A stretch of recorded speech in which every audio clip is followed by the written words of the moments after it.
Hello everyone, my name is Vinay Joshi and this is the one answer a day series. इस series का जो main objective हमारा है कि आपको आंसर राइटिंग किक स्टार्ट करना। और उसी तहत लास्ट वीक विशाल सर ने आपके साथ 6 सेशन लिए। इस वीक मैं आपके साथ सेशन लूंगा जिसमें हमने 2 दिन डिजास्टर मैनेजमेंट को देने हैं, बाकी के बचे हुए 4 दिन हमने ज्योग्राफी को स्टार्ट करेंगे। ऑलराइट, तो डिजास्टर मैनेजमेंट एक ऐसा एरिया है जिसको बोला जाता है लो हैंगिंग फ्रूट।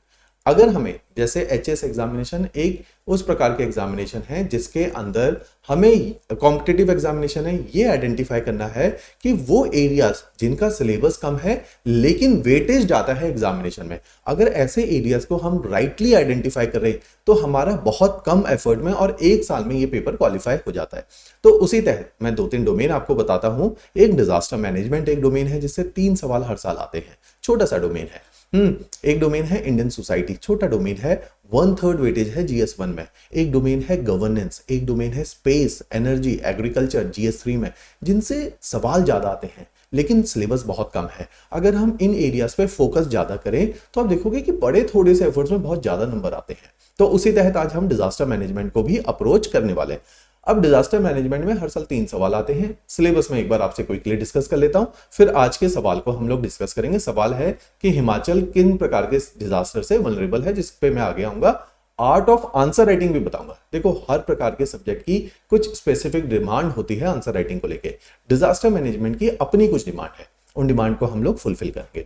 तो सबसे फर्स्ट है introduction to the disaster, concept, definition, disaster classification including natural and man made. Generally disaster management की जो थ्योरीज हैं या disaster management type of disaster हैं, ये ज्योग्राफी से डिराइव होते हैं। अगर आपकी ज्योग्राफी अच्छी है, आपकी ज्योग्राफी में कमांड है और आपने ज्योग्राफी एज अ सब्जेक्ट अच्छे से पढ़ा है, तो आप डिजास्टर मैनेजमेंट को समझ पाएंगे। उसके मैं कुछ उदाहरण भी आपके सामने पेश करूंगा। ठीक है, तो डिजास्टर की परिभाषा बहुत सरल सी परिभाषा है। जैसा कि 2016 में जब से सिलेबस चेंज हुआ तो हम देखते हैं जो नेचर ऑफ क्वेश्चंस है बहुत बेसिक थे। 2016 में बहुत डायरेक्टली पूछा गया what are disaster, natural disaster क्या है, मैन मेड डिजास्टर क्या है, परिभाषाओं के ऊपर सवाल आया। अब उस तरह के सवाल नहीं आते, अब करंट ओरिएंटेड क्वेश्चन आते हैं या पॉलिसी के ऊपर सवाल आते हैं। तो हमें ध्यान रखना पड़ेगा कि इस प्रकार के सवालों से हम लोग किस प्रकार से डील करें। दूसरा है social and environmental impact of disaster, ये भी एक अच्छा टॉपिक है। अदरवाइज जैसे जिसने हमारा कॉम्प्रिहेंसिव कोर्स लिया है या मेंस क्रैश कोर्स लिया है, तो हमने डिजास्टर मैनेजमेंट बहुत अच्छे से कवर करवाया है।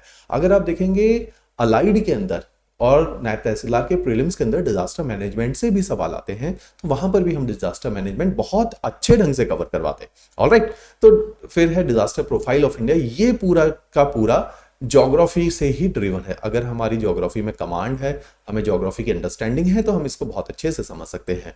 Approaches to disaster risk reduction, अब ये सारे डिजास्टर मैनेजमेंट के कॉन्सेप्ट्स एंड प्रिंसिपल हैं। देखिए, लास्ट टॉपिक है disaster management act and policy. आज तक सन 2005 में डिजास्टर मैनेजमेंट एक्ट आया है, 2009 में डिजास्टर मैनेजमेंट पॉलिसी आई है। जनरली इन्होंने ही ले डाउन किया है हिंदुस्तान में डिजास्टर मैनेजमेंट की नींव को। तो अगर हम इन पॉलिसीज की प्रिंसिपल्स को समझेंगे, कोर फाउंडेशनल वैल्यूज को समझेंगे, तो हम हिंदुस्तान में डिजास्टर मैनेजमेंट की अप्रोचेस को समझेंगे और किस हिसाब से बदलते हुए समय में ये अप्रोचेस बदल रही हैं, नए नए प्रकार के डिजास्टर को इसके अंदर इंक्लूड किया जा रहा है। ऑलराइट, तो इस तरीके से डिजास्टर मैनेजमेंट को अप्रोच किया जाता है। चलो, डिजास्टर मैनेजमेंट को लेके कि हमने इफेक्टिव आंसर लिखने हैं, तो what are the principle around which our answer should be woven. तो उन प्रिंसिपल्स को एक बार क्विकली गो थ्रू कर लेते हैं। देखो, हर क्वेश्चन के अंदर, ये कॉम्पिटिटिव एग्जामिनेशन के क्वेश्चन है, ये वे क्वेश्चन नहीं है जो आपको यूनिवर्सिटी में लिखने को मिलते हैं। तो इन क्वेश्चन के अंदर कुछ एक इनके लिखने का एक तरीका है, एक अंदाज है। तो अगर आप वो अंदाज को देखेंगे तो सबसे पहला इंपॉर्टेंट एरिया है कॉम्पिटिटिव एग्जामिनेशन में आंसर राइटिंग के अंदर, वो होता है, मैंने कई बार आप लोगों को बताया है, structure of your answer. Structure का मतलब होता है जिस रूपरेखा में आपके सवाल को पूछा गया है उसी रूपरेखा में आप इसको आंसर करेंगे। तो रूपरेखा क्या अर्थ है? जैसे जिस लय के अंदर, जिन कीवर्ड्स के अंदर ये आंसर पूछा गया है, उन्हीं कीवर्ड्स के अराउंड आप आंसर को क्वेश्चन को आंसर करेंगे। ऑलराइट, फिर आता है अगर कोई सवाल पूछा गया है तो सवाल का कुछ कंटेक्स्ट होगा। कंटेक्स्ट का मतलब है कुछ उसके अंदर करंट अफेयर होगा, तो इसके अंदर जनरली हमें पता होना चाहिए क्या करंट अफेयर आया है उस टाइम पे। Generally disaster management current affair oriented सवाल है, तो अगर आप डिजास्टर को डिफाइन कर रहे हैं और करंट अफेयर मिस कर रहे हैं तो मेक श्योर कि आपको थोड़े से नंबर कम मिलेंगे बाकी विद्यार्थियों से जिन्होंने करंट अफेयर इनकॉर्पोरेट किया है। International relation, economic policies, disaster management, इनके अंदर आपको करंट अफेयर अवश्य ही कोट करना पड़ेगा यदि आपको अच्छे मार्क्स को गेन करना है। थर्ड टॉपिक आता है इसी के अंदर जिसको हम बोलते हैं content of your answer. Content के अंदर बहुत सारी चीजें आती हैं, कंटेंट के अंदर डेटा आता है, कंटेंट के अंदर आपके डायग्राम्स आते हैं, कंटेंट के अंदर आपकी नॉलेज आती है। तो अगर आपकी ये सारी चीजें दुरुस्त हैं तो आपको अच्छे मार्क्स मिलते हैं। तो इन सारी बातों को आप अपने पास लिख के रख भी सकते हैं, इसलिए मैंने इतनी स्ट्रक्चर्ड फॉर्म में इनको आपके सामने पेश किया है कि structure, context and content are the key areas जिनकी वजह से आप ज्यादा से ज्यादा मार्क्स गेन कर सकते हैं। तो data, diagram and knowledge are required in context. आप इसके अंदर एक और पार्ट लिख सकते हैं जिसको मैं बोलता हूं फ्लो चार्ट्स। कहीं पे हमें फ्लो चार्ट्स की बहुत आवश्यकता पड़ती है, तो फ्लो चार्ट यदि होंगे तो बेहतर है ज्यादा से ज्यादा मार्क्स को गेन करने के लिए। ऑलराइट, तो ये इफेक्टिव आंसर राइटिंग के कुछ एक कीज हैं जो मैं बोलता हूं कि यदि आप इनको इनकॉर्पोरेट कर लेंगे तो आप बहुत ही अच्छे मार्क्स को गेन कर सकते हैं।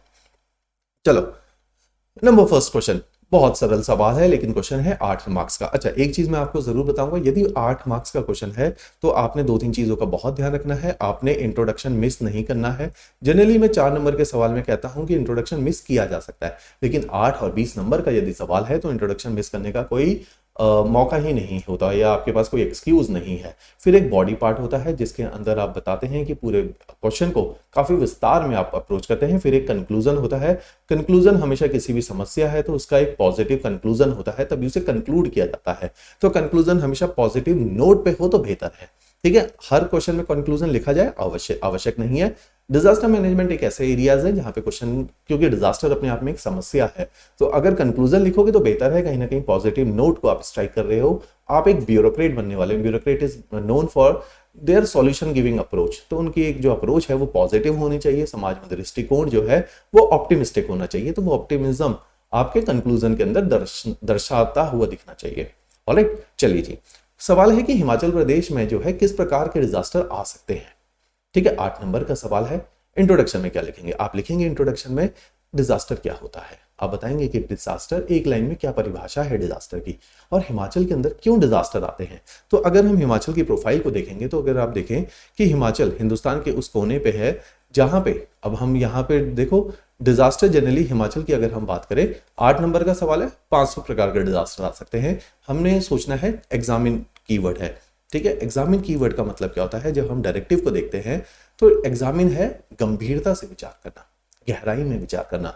तो आपने 10 डिजास्टर के नाम नहीं लिखने, आपने 3 डिजास्टर के नाम लिखने हैं, लेकिन उनमें गहराई और गूढ़ता से विचार करना है। आपने बताना है जो 3 प्रकार के डिजास्टर हैं इनके रीसेंट एग्जाम्पल क्या है और ये जो 3 प्रकार के डिजास्टर हैं इनके कारण क्या है।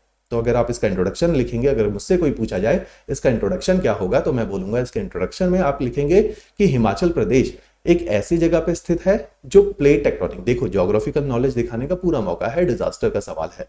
तो आप लिखेंगे हिमाचल प्रदेश उस हिस्से में है भारतवर्ष के जो चाइना के साथ टकराव में है। तो Indo Australian plate and Eurasian plate के जंक्शन में बने हैं हिमालयाज, और हिमालयाज में स्थित एक राज्य है जिसका नाम है हिमाचल प्रदेश। तो हिमाचल प्रदेश प्लेट टेक्टोनिक के अनुसार हमारी बाउंड्री के ऊपर है, तो बहुत ऑब्वियस सी बात है कि यहाँ पे अर्थक्वेक आएंगे। तो आप लिखेंगे डिजास्टर में, जब इसकी परिभाषा लिखेंगे तो आप बोलेंगे हिमाचल जो है डिजास्टर इस प्रकार से होते हैं। हिमाचल प्रदेश में जियोलॉजिकल डिजास्टर आ सकते हैं जिसका एक उदाहरण है अर्थक्वेक। साथ में आप बोलेंगे हिमाचल के अंदर मीटियोलॉजिकल भी डिजास्टर आ सकते हैं।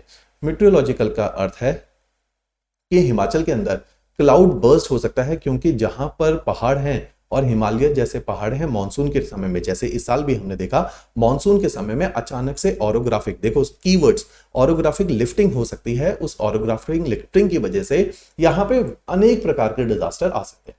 तो ये एक सवाल था कि अनेक प्रकार के डिजास्टर यहाँ पे आ सकते हैं, तो ऑरोग्राफिक लिफ्टिंग के कारण आ सकते हैं। ऑलराइट, तो डिजास्टर आता है मीटियोलॉजिकल। फिर आप लिखेंगे कि मीटियोलॉजिकल के कारण ही कई बार, या जियोलॉजिकल के कारण कई बार एक और प्रकार का डिजास्टर है जो बहुत ज्यादा हिस्सा लाया था, दैट इज लैंडस्लाइड। तो लैंडस्लाइड अपने आप में जियोलॉजिकल डिजास्टर है, but it could be induced meteorologically और जियोलॉजिकली अर्थक्वेक के कारण आ सकता है या बारिश के कारण आ सकता है। मोस्टली ये बारिश के कारण आता है। तो ये 3 प्रकार के मैंने आइडेंटिफाई किए अपने क्वेश्चन के अंदर, ये 3 मुख्य टाइप के डिजास्टर हैं जो हिमाचल प्रदेश में आते हैं। ऑलराइट, तो इन 3 डिजास्टर के बारे में आप लिखेंगे और इनको इंट्रोड्यूस किया पहले आपने इंट्रोडक्शन के अंदर, फिर इन पे गूढ़ता से फिर आप अर्थक्वेक को डिटेल में बताएंगे कि अर्थक्वेक क्यों आ सकता है, मीटरोलॉजिकल क्यों आ सकता है, लैंडस्लाइड क्यों आ सकता है। ना कि केवल आप क्यों के बारे में बताएंगे, आप एग्जाम्पल कोट करेंगे, आप डायग्राम बनाएंगे। ऑलराइट, इसके जो मॉडल आंसर है वो ऑलरेडी आपके टेलीग्राम चैनल के ऊपर भी है, इसका मॉडल आंसर आपके पोर्टल के ऊपर भी है स्ट्रक्चर्ड फॉर्मेट में। उस आंसर को एक बार आप प्लीज गो थ्रू करें तो you will get to know a very fair idea कि किस प्रकार से इसको अप्रोच करना था। लास्ट पार्ट आता है कंक्लूजन का पार्ट। ठीक है, बॉडी में ये तीनों पार्ट लिखने हैं। इन तीनों पार्ट के अंदर डिटेल में उसके कारण और उसके किस प्रकार के एग्जाम्पल्स हैं, जैसे लैंडस्लाइड के बहुत सारे एग्जाम्पल हैं हमारे पास इस साल, तो उन सबको हम चाहे किन्नौर का है, चाहे नेशनल हाईवे कालका शिमला हाईवे का है, चाहे कुल्लू के लैंडस्लाइड्स हैं, उनके बारे में लिखेंगे। आप अर्थक्वेक के रिसेंट एग्जाम्पल्स भी लिखेंगे। ऑलराइट, कंक्लूजन में आप लिखेंगे, although Himachal Pradesh is vulnerable to many kind of disaster, but under the Disaster Management Act, we have laid down many policies और हम इसको बहुत स्ट्रिक्टली अब फॉलो कर रहे हैं। हम अर्थक्वेक में क्योंकि जो नुकसान है वो जान का होता है, हम अवॉइड कर रहे हैं बड़ी बड़ी बिल्डिंग्स को हिमाचल प्रदेश के उन इलाकों में बनाना जहां पे अर्थक्वेक आने की संभावना अधिक है। हम क्लाउड बर्स्ट से, देखो क्लाउड बर्स्ट को मिटिगेट किया जा सकता है, प्रिवेंट नहीं किया जा सकता, तो हम कोशिश कर रहे हैं स्लोप्स को स्टेबलाइज करने के लिए, स्टीपर स्लोप पे सेटलमेंट को अवॉइड करने के लिए। ऑलराइट, तो लैंडस्लाइड और क्लाउड बर्स्ट से बचने की कुछ ये हमने रास्ते निकाले हुए। तो इस तरह से पॉजिटिव नोट पे आप कंक्लूड करेंगे। ऑलराइट, 8 नंबर का सवाल है, डायग्राम और फ्लो चार्ट बनाएंगे तो काफी बेहतर होगा। तो इस तरह से आज का सेशन हम लोग क्लोज करते हैं।